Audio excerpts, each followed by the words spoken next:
Hey guys, it's Alaina. And Sam, and we're going to be walking you through the major aspects of The Bean Trees by Barbara Kingsolver. Just as a brief overview, the story follows Taylor, a young adult who separates herself from the norms of her community through an adventure with a toddler who is practically dumped into her car. This toddler's name is Turtle, and the two of them find a home in Tucson, Arizona. April Turtle Greer is a 3-year-old, old enough to walk and to speak, though often she doesn't say much. April's aunt threw her into Taylor's arms since April's mother had died and she had no intentions of caring for the child. April Turtle learns to live with and to love Taylor as they settle down in Arizona. April is from the Cherokee tribe, where she was abused and not properly nourished, leading to her growth defect in her quiet form of communication. Next, we have Luann, who is new mother struggling with her love life. Basically, her husband Angel left her and her baby Dwayne Ray to join the rodeo. Struggling to get her life together, she decides to rent part of her home to Taylor and Turtle. Throughout the novel, Luann struggles with finding and maintaining a job, her outlook on her life and opinion of herself, along with the well-being of Dwayne Ray. Kingsolver brings a new perspective of what it means to be a family. She takes people from different backgrounds, different lifestyles, and different attitudes and mushes them together to create a unique and loving family with strong ties and bonds. The formation of this makeshift household creates an original definition of family.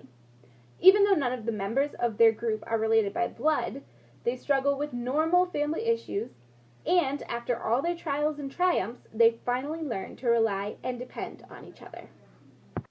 Identity is what makes you who you are. It's your personality, and in this book, a great variety of personalities come to light. All the characters were from different unique backgrounds and had experienced different things throughout life. Another major part of identity emphasized throughout the Bean Trees concerns names. With new names came new people and a fresh start in life. There's Taylor, who changed her name from Marietta to Taylor when she moved to Arizona. Luann, who had trouble naming her son Dwayne Ray. Taylor named Turtle before discovering her real name, April. Esperanza and Estevan used an alias when trying to leave and start their lives as the Tutus. As you can see, identity has had such a strong presence, allowing the reader to contemplate and discover their own identity. Home is where your heart is, or at least that's how Taylor sees it. She really didn't enjoy her time and her life in Kentucky. She didn't like the school kids, the conformity of the town, and the lack of opportunity to be somebody. She made home in Tucson, Arizona with Luann and her baby, Estevan and Esperanza, and Maddie and Turtle. Taylor genuinely enjoyed spending time with these people. Tucson offered her so much more than her little town in Kentucky had: a job, a life, and a new outlook. Estevan and Esperanza were also on the search for a home, a place to feel safe after being forced to flee from their home and leave their child behind in Guatemala. Luann's home is with Angel, which is why she's having such a difficult time readjusting and letting him go.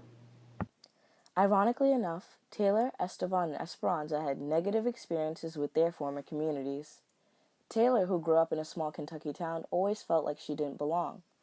The small town had few opportunities and many ideals which Taylor didn't agree with.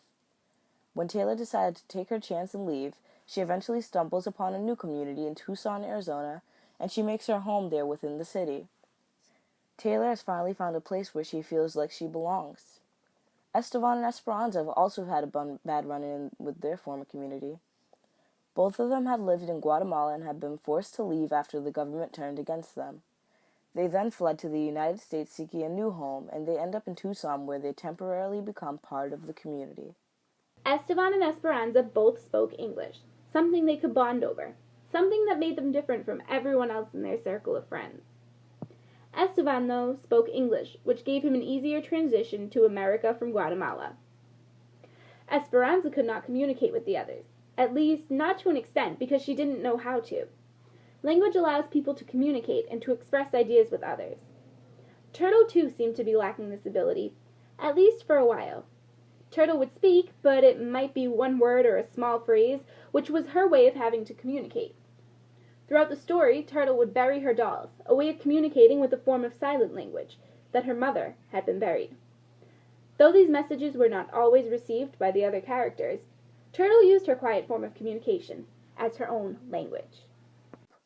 Quote, It must have been a very long time since Esperanza and Esteban had been in a place where they looked just like everybody else, including cops. The relief showed in their bodies. I believe they actually grew taller. Turtle fit in too.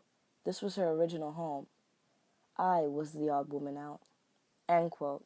Kingsolver 274. This was an example of an enumeratio. An enumeratio is basically when you add up several facts in order to make a point. The point that Taylor was making in this quote was that she felt like she did not belong. She thought that all the ones she loved, Esteban, Esperanza, and Turtle, belonged while she was completely out of place. This reflected on the theme of identity throughout the book, because while everyone else felt comfortable there in Cherokee Land, Taylor felt she could not connect or identify with any of the people there. And another trope. An example of allegory is found on page 281. Quote, Esperanza directed our attention to Turtle, who was hard at work burying Shirley Poppy in the soft dirt at the base of a pine tree. I kneeled Turtle down and pulled Turtle into my lap. Did you see your mama get buried like that? I asked her. Yes. End quote. An allegory is a continuing metaphor that is symbolic to the story. So the fact that Turtle is burying these dolls to convey the message that the mother is dead goes along with Turtle's unique form of communication. And it's great that Taylor finally understands why Turtle was burying her dolls this whole time. She finally understands Turtle's language. Scheme. This is an example of apposition found on page 288. Quote, here were a mother and her daughter, nothing less.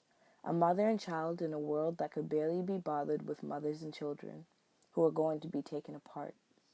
End quote. Apposition is when two elements, in this case sentences, are placed side by side where the second defines the first.